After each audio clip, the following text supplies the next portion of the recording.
Hello friends, welcome to ISS platform. आज है 24 जुलाई एंड 24 जुलाई करेंगे हम current affair from the Hindu, Indian Express और पीआईबी। चलो लेक्चर स्टार्ट करते हैं। देखो ये लेक्चर 12 बजे आता है दिन में, रेगुलर 12 बजे आपको रेगुलर ये लेक्चर मिलेगा जिससे आपकी नॉलेज एक्सपांड हो सके, इवन कंपटीशन एग्जाम में आपको रिलीवेंस हो सके, इवन आपको सिंप्लीफाई हो जाए सारे कंसेप्ट। और इसी के साथ जो भी मेरा सब्सक्राइबर है उन सभी से रिक्वेस्ट है कि आप बेल आइकन जरूर प्रेस करो। अगर बेल आइकन प्रेस नहीं करोगे तो मेरे को आपको किसी भी मेरे वीडियो की नोटिफिकेशन नहीं मिलेगी, जिससे आपकी नॉलेज का डिप्रिसिएशन हो सकता है। इसको एप्रिशिएट करने के लिए, अपनी नॉलेज को और एक्सपांड करने के लिए आपको बेल आइकन प्रेस करना पड़ेगा। अब कुछ बच्चों का डाउट होगा कि सर बेल आइकन प्रेस नहीं हो रहा है, कैसे करें? तो क्या करना पड़ेगा, उसके लिए आपको अपने मोबाइल के सेटिंग में जाना पड़ेगा, वहां से नोटिफिकेशन को ऑन करना पड़ेगा, then after bell icon press होगा। अगर आपको मेरे किसी भी नए वीडियो की नोटिफिकेशन नहीं मिलती है तो आपको 3 दिन, 4 दिन, 5 दिन बाद ये वीडियो मिलेगा, जिसका कोई रिलीवेंस नहीं है बाद में देखने का 4-5 दिन बाद। तो इससे अच्छा है कि बेल आइकन प्रेस करो। अगर रिलीवेंट लगता है तो देखो, नहीं लगता है कोई नहीं, नेक्स्ट डे का वेट करो। क्लियर? देखते हैं। देखो मोदी विजिट इन यूके। देखो अभी हमारे मोदी साहब 2 डेज की 2 कंट्रीज की विजिट पर गए हैं फ्रॉम 23 टू 26। कौन कौन से? यूके में। अब क्या डिस्कस होगा यूके में? इवन मालदीव जाएंगे, वो मैं बता चुका हूं। यूके का मैं फिर से रिपीट कर रहा हूं, क्या क्या एजेंडा है अपन जानेंगे।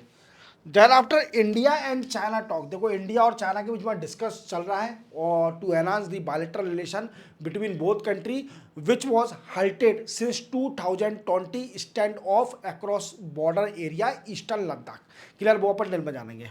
Then after UNSC meeting. देखो यूनाइटेड नेशन सिक्योरिटी काउंसिल की मीटिंग हुई, ऑन द डिबेट हुआ किस इशू पर, और हमारे जो रिप्रेजेंटेटिव हैं यूनाइटेड नेशन सिक्योरिटी काउंसिल में उनने क्या बोला इंडिया के बारे में, इंडिया क्या चाहती है, इंडिया के एजेंडा क्या है, वो मैं आपको डर बताऊंगा। Then after India and Israel on defence cooperation. अब इंडिया और इसराइल की मीटिंग हुई to enhance the defence cooperation. क्या सेटअप करेंगे वो अपन डिटेल में जानेंगे। Then after RBI July bulletin. RBI की जुलाई की बुलेटिन आ गई है, इसमें क्या बताया है, इंडिया की इकोनॉमी कितनी स्ट्रांग है वो अपन डिटेल में जानेंगे। Then after PM Virasat ka Samvardhan scheme. देखो PM Virasat ka Samvardhan scheme was launched in 2024 under ministry of minority affair. ये स्कीम क्या है वो अपन डिटेल में जानेंगे। Then after India and Nepal home secretary level talk. अभी इंडिया और नेपाल के होम सेक्रेटरी लेवल की टॉक हुई। क्या डिस्कस हुआ? On the issue of border area, वो मैं आपको डिटेल में बताऊंगा। चलते वीडियो स्टार्ट करते हैं विदाउट वेस्टिंग टाइम। देखो इंडिया एंड चाइना टॉक। देखो जैसे आप जानते हो कि 2020 से इंडिया और चाइना के रिलेशन बिगड़ गए थे। इंडिया एंड चाइना के रिलेशन को बिल्कुल भी करंट सा लग गया था। करंट क्या? व्हाट आई मीन्स हर्ट हो गए थे, कोई भी रिलेशन टॉक नहीं हो रही थी। Even India deny issuance of tourist visa to Chinese people. क्या था कि जैसे ही कोरोना आया तो इंडिया ने सारे जितने भी टूरिस्ट वीजा चाइनीज पीपल को देते हैं वो बंद कर दिया। इवन इसके बाद स्टैंड ऑफ हो गया ईस्टर्न लद्दाख में, तो इंडिया ने इसको कंटिन्यू रखा। इवन कई सारे रिलेशन जो इंडिया और चाइना के थे वो बिगड़ते जा रहे थे, और इसी को रिजॉल्व करने के लिए जैसे मैं कई लेक्चर में बता चुका हूँ, कजान रशिया में जो ब्रिक्स की मीटिंग हुई थी 16th मीटिंग, उसमें दोनों जो चाइनीज़ के प्रेसिडेंट हैं और इंडिया के पीएम हमारे मोदी साहब के डिस्कस हुआ था, तभी से रिलेशन इंप्रूव होते जा रहे हैं। इवन स्पेशल रिप्रेजेंटेटिव की मीटिंग भी हुई थी। कौन सी? 33rd स्पेशल रिप्रेजेंटेटिव, जिसको हम बोलते हैं working mechanism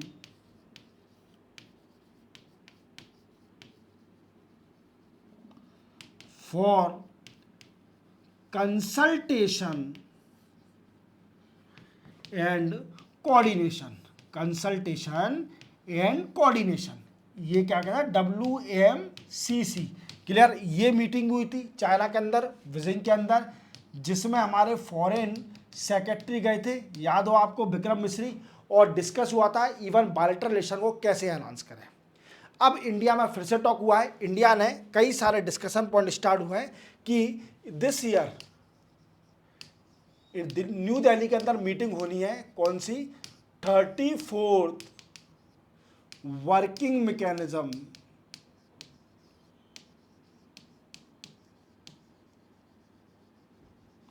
for consultation and coordination, consultation and coordination, clear? इसकी मीटिंग होनी है 34th, क्लियर? और इसमें क्या डिस्कस किया जाता है? देखो इसमें डिस्कस किया जाता है कि कैसे हम अपने बायलैटरल रिलेशन को एनहांस करें, इवन हम पीस कैसे मेंटेन करें अक्रॉस द बॉर्डर। और दूसरा डिस्कस हुआ peace maintain peace and tranquility across border area, clear? Second discuss, then after India ready to provide tourist visa to China people को tourist visa देने के लिए इंडिया रेडी हो गई है, क्लियर? सेकंड ये डिस्कस हुआ। इवन बॉर्डर एरिया पर भी बिल्कुल पीस रहेगी, कोई भी गोली नहीं चलाएगी जैसे सीज फायर होता है। बट आज तक मैंने एक चीज नोटिस करी है, चाइना बैकवर्ड से इंडिया का सपोर्ट नहीं करती है, इंडिया के अगेंस्ट रहती है, प्रॉक्सी वार खेलती है पाकिस्तान के साथ। बट कभी भी जो पाकिस्तान जो करती है वो चाइना कभी नहीं करती कि फ्रंट से आएगी, फ्रंट से गोलियां चलाएगी। जैसे पाकिस्तान की जो हरकतें हैं वो चाइना की नहीं है, क्योंकि चाइना जानती है कि अगर इंडिया से रिलेशन मेरे बिगड़ गए तो जो मेरी जो इकोनॉमी है that is called export lead economy, वो पूरी खत्म हो जाएगी। क्या हो जाएगी? एक्सपोर्ट लीड इकोनॉमी पूरी डिस्ट्रॉय हो जाएगी। क्यों डिस्ट्रॉय हो जाएगी? क्योंकि इंडिया ज़्यादा इंपोर्ट करती है चाइना से, क्लियर? और चाइनीज़ के कई सारे प्रोडक्ट हमारे इंडिया में आते हैं। तो ये डिस्कस हुआ है इंडिया और चाइना के बीच में। इवन आपको पता है कि 30 जून से मानसरोवर की यात्रा भी स्टार्ट हो चुकी है। हमारे इंडियन लोग जो कि धार्मिक प्रवृत्ति के हैं, धार्मिक टेंडेंसी के हैं, वो जाते हैं मानसरोवर यात्रा और शिव जी के दर्शन करने जाते हैं, क्लियर? तो क्या है कि मानसरोवर की यात्रा स्टार्ट हो चुकी है और इसी को देखते हुए अब फ्लाइट भी डायरेक्ट स्टार्ट होगी between India and China. Even they also discuss that disarm across the border area और द पर्टिकुलर सोल्जर विड्रॉल हो जाएंगे वहाँ से। इवन अभी भी देखा जाए तो 60,000 from the both side soldier अभी डिप्लॉय है on the border area across India and China और द लाइन ऑफ कंट्रोल पर, क्लियर? लाइन ऑफ कंट्रोल नहीं, line of actual control, clear? LAC याद रखना, ये कंफ्यूजिंग वर्ड बोला है मैंने। LOC क्या है? LOC border area is of India and Pakistan and LAC is a border area of between India and China, that is called a line of actual control, याद रखना। और इसी को देखते हुए ये भी डिस्कस हो गया। इवन अब ये मीटिंग भी होने वाली है स्पेशल रिप्रेजेंटेटिव, और also they discuss that hold we can say regular meeting, hold regular meeting at the level of diplomatic and military officer. क्या कि रेगुलर मीटिंग कराइए डिप्लोमेटिक लेवल और मिलिट्री लेवल की, यही चाइनीज़ और इंडिया के बीच में देखो रिलेशन सुधरने हैं इंडिया और चाइना के बीच में, दैट्स वाई ये सारा डिस्कशन चल रहा है, याद रखना। चलते बना गए promoting international peace and security through multilateralism and peaceful settlement of disputes. देखो ये क्या है, ये डिबेट हुआ था, डिबेट स्टार्ट हुआ इस नाम से, कहां पर? United Nation Security council. अब यूएनएससी क्या है? देखो यूएनएससी अपन जान लेते हैं, इसमें 5 परमानेंट मेंबर होते हैं। 5 परमानेंट मेंबर कौन कौन से हैं? France, China, Russia, USA, UK, ये 5 परमानेंट मेंबर हैं। और इसके अंदर 10 नॉन परमानेंट मेंबर हैं। कितने हैं? नॉन परमानेंट मेंबर कितने हैं? 10। अभी नॉन परमानेंट मेंबर पाकिस्तान है इसका, याद रखना, इंडिया नहीं है। और ये 2025 और 26 तक रहेगा। वी कैन से 2 ईयर के लिए रहता है। क्लियर? देखना, मुझे कमेंट सेक्शन में बताना इंडिया भी मेंबर है नॉन परमानेंट मेंबर कि नहीं है, ये कंफर्म करके बताना। क्लियर? वैसे मुझे ऐसा याद है कि अभी नहीं है इंडिया। क्लियर? ये 2 ईयर के लिए रहता है। क्लियर? हमारे इंडिया से अगर देखा जाए तो यूएनएससी में रिप्रेजेंटेटिव कौन है? तो पी हरीश। अभी कौन है?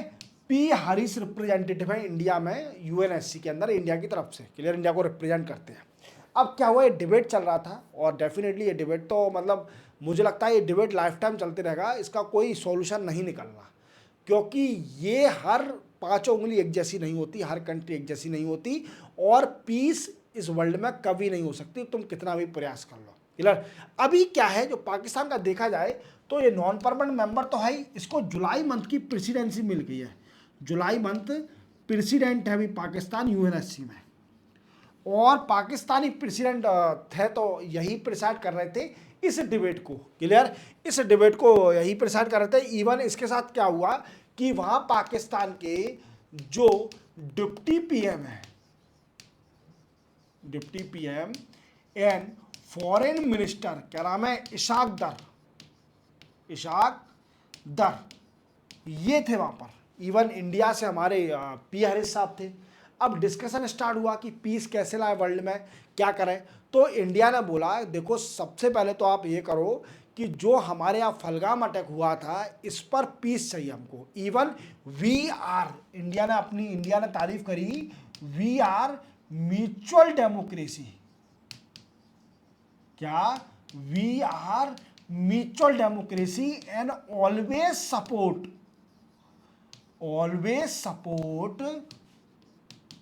Piece, prosperity and stability.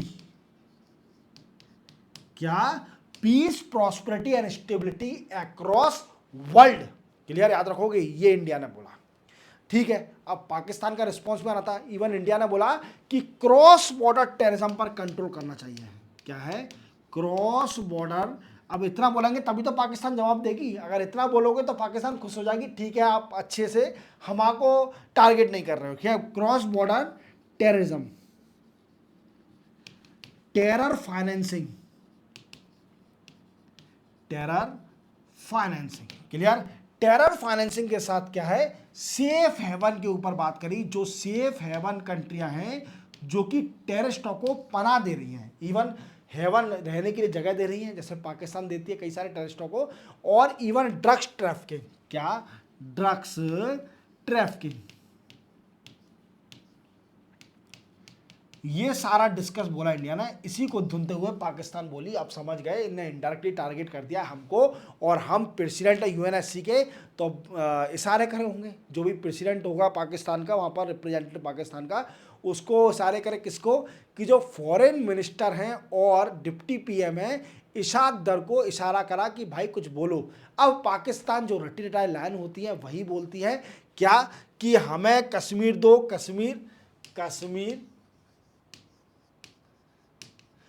Kashmir and Indus water TT, suspension of Indus water TT, इस पर भी हमको पानी की ज़रूरत है। और कश्मीर का इन्होंने नया इशू उठा लिया, इंडस वाटर टीटी का इशू उठा लिया है। अब ये इतने भय में आ गए हैं, इवन ये कश्मीर का तो हमेशा यूनाइटेड नेशन में ये इशू उठाते हैं, क्योंकि इसको वो ठंडा होने नहीं देते। ठंडा मतलब इसको डाउन होने नहीं देते इस इशू को हमेशा ऐसा लगे लेटेस्ट इशू है, बिल्कुल हमेशा उजागर रहे लोगों के सामने। तो कश्मीर का इशू हमेशा जो उनकी फ्रेंड कंट्री है, जैसे टर्की है, टर्की कंट्री से ही बोलती है कि तुम भी कश्मीर का इशू उठाओ। जो आर्टिकल 370 को सस्पेंड किया था, इवन जो स्पेशल राइट दिए थे वो भी ख़त्म कर दिए। अब कश्मीर को इन्हें इंटीग्रल पार्टी बना लिया इंडिया का। पर आपको अब कब तक समझोगे? कितने साल हो गए इसको चिल्लाते चिल्लाते यूएन में। ना यूएन की ताकत है, we are a sovereign country. हमने जितने भी ऐसे कन्वेंशन थे, जितनी भी टीटी थी जिनमें हमारी सॉवरेनिटी पर ब्रेक हो रहा था, ब्रीच हो रहा था, उन किसी को भी हमने साइन नहीं किया। समझे मेरी बात को। तो यूएन ने कुछ नहीं कर पाया आज तक, क्योंकि हम सॉवरेन कंट्री, हम कुत्ते होकर डिसीजन लेंगे, कश्मीर हमारा है इंटीग्रल पार्ट। आप बार बार बोल के क्या समझाते हो किसी को, बोल रोने से कोई मतलब नहीं है, दुनिया हंसती है आपके ऊपर। चल दे बना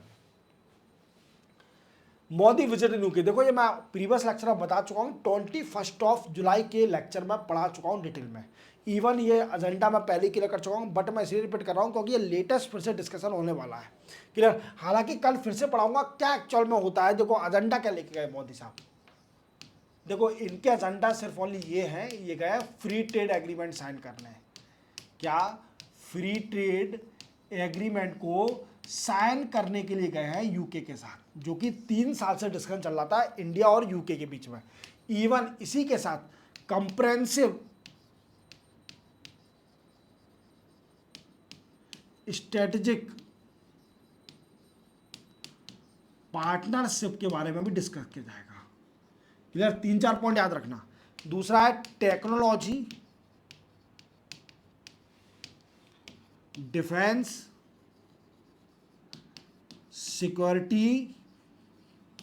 security, then after defence security AI, energy, technology, people to people ties, clear, ETC, investment, that is also a point. ये सारे पॉइंट डिस्कशन पॉइंट हैं। कीर स्टारमर जो कि यूके के पीएम है और हमारे मोदी साहब पहुंच चुके हैं, आज डिस्कशन चल रहा होगा फ्री ट्रेड एग्रीमेंट पर। इवन इससे क्या होगा, फ्री ट्रेड एग्रीमेंट साइन हो जाएगा इंडिया और यूके के बीच में, तो 99% of the product that exported by India और द यूके, वो सारे रिलीफ मिल जाएगा फ्रॉम दी टैरिफ और नॉन टैरिफ, और इंडिया को भी इसका बेनिफिट होगा, क्योंकि इंडिया के अंदर जितनी भी इंडस्ट्री हैं, they have a capability to compete with other country company. अब इंडिया ने भी अच्छी प्रोग्रेस कर ली है और उनके पास कैपेबिलिटी है कि वो दूसरी कंट्री कंपनियों से कम्पीट कर सकती है। तो it is beneficial to sign the free trade agreement with a different country. Even we are discussing to sign the free trade agreement with a European Union, even UK, Australia, New Zealand, these are country the pipeline to sign the free trade agreement, because Indian company are in that position to compete with a different countries companies। Clear, compete कर सकती हैं, easily है। तो यह free trade agreement benefit देगा। Even कई सारे car जो यूके की हैं, ऑटोमोबाइल पार्ट है, इवन विस्की, ये सारा बेनिफिट मिलेगा इंडिया में, मार्केट को एक्सेस कर सकेंगे, यही बेनिफिट है। चलते बना गया। India and Israel talk on defence. देखो अभी इंडिया और इसराइल के बीच में डिफेंस में टॉक हुई, इंडिया एंड इसराइल। जैसे आप जानते हो इंडिया और इसराइल अच्छे फ्रेंड हैं in term of technology, innovation और एंटरप्रेन्योरशिप और डिफरेंट एरिया। अब इंडिया और इसराइल ने बोला कि we would set up institution mechanism,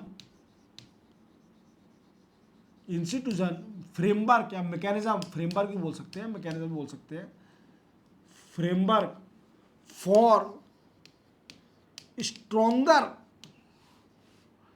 bilateral cooperation, bilateral के रिलेशन को एनहांस करने के लिए इंस्टीट्यूशन फ्रेमवर्क और मैकेनिज्म सेटअप कराया जाएगा। अब ये इंस्टीट्यूशन फ्रेमवर्क क्या होता है, देखो जैसे आप जानते हो कि हवा में बात तो कर ही नहीं जाएगी, ऐसे कोई भी चीज़ को करने के लिए, किसी भी चीज़ को ग्राउंड पर लाने के लिए हमें कोई ना कोई बॉडी चाहिए। इवन ऐसे ऑथोरिटी और ऑफिशियल को अपॉइंट करा जाएगा जो कि इस लेवल तक, डिफेंस कॉपरेशन के लेवल को हायर लेवल तक ले जाए। तो ये काम करना पड़ेगा। और ये काम कैसे होगा, जब इंस्टीट्यूशन फ्रेमवर्क होगा और डिस्कशन पॉइंट बनेगा एक जगह पर, तभी ऐसा ये काम हो सकता है। समझे मेरी बात को। तो यही डिस्कस हुआ इस इंडिया और इसराइल के बीच में कि इंस्टीट्यूशन फ्रेमवर्क सेटअप करा जाएगा जो कि हमारे बायलैटरल कोऑपरेशन को एनहांस करेगा। जैसे आप जानते हो कि कई सारे इसराइल से हम ड्रोन लेते हैं, कई सारे एयरक्राफ्ट भी हमने पार्ट लिए एयरक्राफ्ट के, और तो ये कई सारे डिफेंस में आगे है इसराइल। और इसराइल अकेली एक ऐसी कंट्री है, मुझे लगता है, मेरा ओपिनियन है कि वेस्ट एशिया में जो सारी कंट्रियों से लड़ रही है। क्लियर। चलते सिंपल था ये तो। आरबीआई जुलाई बुलेटिन, देखो आरबीआई का हर मंथ का बुलेटिन आता है और जुलाई मंथ का ही बुलेटिन आया।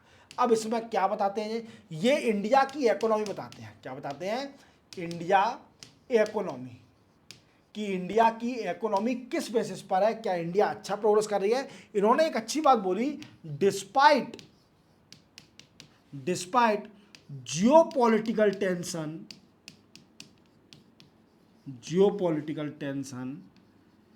एंड टैरिफ वार, क्या टैरिफ वार और जियोपॉलिटिकल टेंशन होने के बावजूद भी India's macro economy is in good condition or the stronger condition. Even we have achieved the target since many months that decided by the RBI that inflation should be below 4%, and we can say that हमारा जो retail inflation, आप देख सकते हैं कि retail inflation हमारा कई महीनों से 4% बिलो आ रहा है। और अगर हेडलाइन इन्फ्लेशन देखा जाए तो अभी आपको पता होगा हेडलाइन इन्फ्लेशन कितना रहा था, 2.1%, और we are in good condition. अब अगर रूरल इकोनॉमी की बात की जाए तो rural demand is higher. Even unemployment की बात की जाए, इन्होंने अनएम्प्लॉयमेंट के बारे में ही बताया, तो अगर देखा जाए तो इस साल भी अनएम्प्लॉयमेंट सेम रेट पर है, that is called 5.6% unemployment rate, बेरोजगारी। तो 5.6% अनएम्प्लॉयमेंट रेट रहा है हमारे इंडिया में, और that's a good thing. India अच्छा कर रही है। इंडिया इवन वर्ल्ड में कितना कुछ हो रहा है, इवन रशिया यूक्रेन का वार, ये कभी ईरान इसराइल लड़ जाते हैं, कभी जो यमन में जो हाउतीज रह रहे हैं, या इनका कभी इशू हो जाता है, कभी मतलब वेस्ट एशिया तो मैं बात ही नहीं करता, इवन अभी आप देखिए कभी इंडिया पाकिस्तान में हो जाता है, बट अभी भी इंडिया की पोजीशन स्ट्रोंगर है इन टर्म ऑफ इकोनॉमी और मैक्रो इकोनॉमी। देख रहे हो आप। तो that's RBI July month of bulletin, इसमें अच्छा बोला इंडिया के लिए कि वर्ल्ड में कितना कुछ हो रहा है, तो अभी इंडिया अच्छा कर रही है, और that's a good thing for us. PM Virasat ka संवर्धन, देखो आपको मालूम है 2024 में एक स्कीम लॉन्च करी थी, पीएम विकास। क्या? पीएम विकास माने विकास कोई लड़का नहीं है यहाँ पर, क्लियर। एक हमारा फ्रेंड था कॉलेज में, विकास नाम था उसका, क्लियर। तो वो विकास नहीं है, ये विकास का फुल फॉर्म है विरासत का संवर्धन, क्लियर, पीएम विकास। अब ये क्या है, ये 2024 में लॉन्च करी थी under ministry of ministry of minority के अंडर ये स्कीम लॉन्च करी गई थी, पीएम विरासत स्कीम, और इसका फुल फॉर्म है पीएम विकास स्कीम और विरासत का संवर्धन। ये स्कीम है क्या, ये क्या करा था, जो five east while we can say early scheme चल रही थी under ministry of minority affair. कौन कौन सी मैं बता देता हूँ। जैसे पहली थी सीखो और कमाओ। सेकंड थी उस्ताद। थर्ड थी हमारी धरोधर, क्लियर। फोर्थ थी वी कैन से कौन सी थी, एक मंजिल, और एक और है एक रोशनी।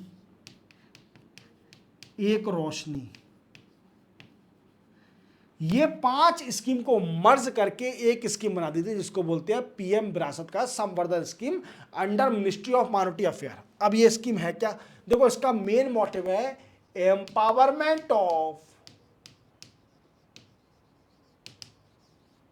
Minority communities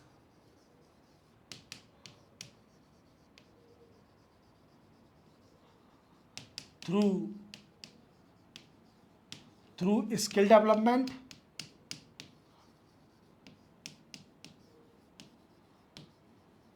and entrepreneurship, even leadership quality leadership quality taught to women, women को लीडरशिप क्वालिटी भी सिखाई जाएगी, याद रखोगे। ये है पॉइंट सारे। और इसमें क्या करा जाएगा कि वुमेन का एम्पावरमेंट भी करा जाएगा by financially, by providing the better leadership quality और the skill development that particular women related to the minority. Even इसके अंदर जो स्कूल ड्रॉप आउट बच्चे होंगे उनको भी एजुकेशन दी जाएगी। क्या दी जाएगी? Provide education, provide education to school drop out children. क्या है? स्किल ड्रॉप आउट चिल्ड्रन जो कि माइनॉरिटी से रिलेट करते हैं, इन सभी को भी एजुकेशन दी जाएगी इस स्कीम के अंदर। अब ये स्कीम आप सर पढ़ा क्यों रहे हो? ये तो स्कीम ओल्ड है, आप तो लेटेस्ट पढ़ाते हो। तो ये स्कीम इसलिए पढ़ा रहा हूँ, क्या हुआ था पार्लियामेंट में डिस्कशन चल रहा था, तब माइनॉरिटी अफेयर के मिनिस्टर ने इस स्कीम के बारे में डिस्कस किया था। इवन ये पीआईबी में आई है न्यूज़, तो मैंने पढ़ा दिया आपके लिए, न्यूज़ इंपॉर्टेंट है, याद रखना। India Nepal home secretary level talk. देखो क्या है कि अभी नेपाल के होम सेक्रेटरी इंडिया आए थे, होम सेक्रेटरी इंडिया आए थे। और इंडिया के होम सेक्रेटरी कौन है? कई बार न्यूज़पेपर एनालिसिस के वीडियो में बता चुका हूं। और इवन आप अगर मेरे वीडियो से रेगुलर हो तो आपको बेनिफिट मिलेगा। अगर आप रेगुलर नहीं हो तो कोई बेनिफिट नहीं मिलेगा। आपको सारे फैक्ट बता दूंगा। गोविंद मोहन कौन है? गोविंद मोहन कौन है? गोविंद मोहन। और नेपाल के होम सेक्रेटरी हैं गुरवा, ऐसे ही कुछ नाम है, गुरवा का, देख लेना आप एक बार, गुरवा का ऐसे ही कुछ नाम है। ये डिस्कस हुआ, होम सेक्रेटरी लेवल टॉक हुई दोनों कंट्री के बीच में। अब क्या डिस्कस हुआ? देखो सबसे बड़ी बात है कि बॉर्डर इशू है, तो क्या है? रिपेयर, पहला डिस्कस क्या हुआ? Repair and maintenance of boundary pillar. क्या? बाउंड्री पिलर को रिपेयर करें और मेंटेनेंस करें। Even trans border criminal activities, ये इस पर भी कंट्रोल करा जाएगा। जो ट्रांस बॉर्डर क्रिमिनल एक्टिविटीज हो रही है इस पर भी कंट्रोल किया जाएगा। Even border village coordination committee, border village coordination committee पर भी डिस्कस किया जाएगा कि इनकी मीटिंग हो। Even they are live like a peace, clear, peace की तरह रहे, दोनों बॉर्डर एरिया पर रह रहे हैं, जो विलेज हैं, गांव हैं, वो आपस में मिलजुल के रहें। Even they are discussing on the how to celebrate the Rakshabandhan, clear, Rakshabandhan आने वाला है, क्योंकि हिंदू हमारे यहाँ भी है, हिंदू वहाँ भी हैं, तो रक्षाबंधन कैसे सेलिब्रेट करें? भाई बहन प्यार मोहब्बत होना चाहिए, क्लियर। और इसी के साथ बॉर्डर विलेज कोऑर्डिनेशन कमेटी पर डिस्कस होगा। इवन इसी के साथ extradition policy review, extradition policy मैंने आपको कई बार बताई। एक्सट्राडिशन पॉलिसी क्या है कि जैसे कोई भी सिटीजन इंडिया का क्राइम करके नेपाल सेटल हो जाता है, तो हम नेपाल से, हमें पता लगा कि नेपाल में है वो क्रिमिनल, तो हम नेपाल से बोलेंगे, अगर हमारे साइन होगी एक्सट्राडिशन पॉलिसी कि इस आदमी को भेजो हमारी कंट्री में, इसको ट्रायल करना है क्योंकि ये क्राइम करके गया है नेपाल के अंदर। तो अगर एक्सट्राडिशन पॉलिसी होगी तो नेपाल गवर्नमेंट उसको ज़बरदस्ती भेजना पड़ेगा इंडिया में। और अगर हाँ कंडीशन फुलफिल करता है तो भेजेंगे बिल्कुल, और अगर कंडीशन फुलफिल नहीं करता तो नेपाल में ही रहेगा। इवन उसको ह्यूमन राइट दिया जाएगा, वो बकवास जो है ह्यूमन राइट, क्लियर। तो यही डिस्कस हुआ इंडिया और नेपाल के बीच में। आज 24 जुलाई करंट अफेयर कंप्लीट होते हैं from the Hindu, Indian Express और पीआईबी। और सुनो, मेरी बात को ध्यान से सुन लो, बेल आइकन प्रेस कर लो। बेल आइकन प्रेस नहीं करोगे तो आपको एक भी वीडियो की नोटिफिकेशन नहीं मिलेगी। मैं आपको बार बार इसलिए बोल रहा हूँ कि आपका बेनिफिट हो जाए। मैं आपका बेनिफिट कराना चाहता हूँ, ना कि लॉस कराना चाहता। क्लियर। मिलते हैं हम कल, तब तक के लिए जय हिंद।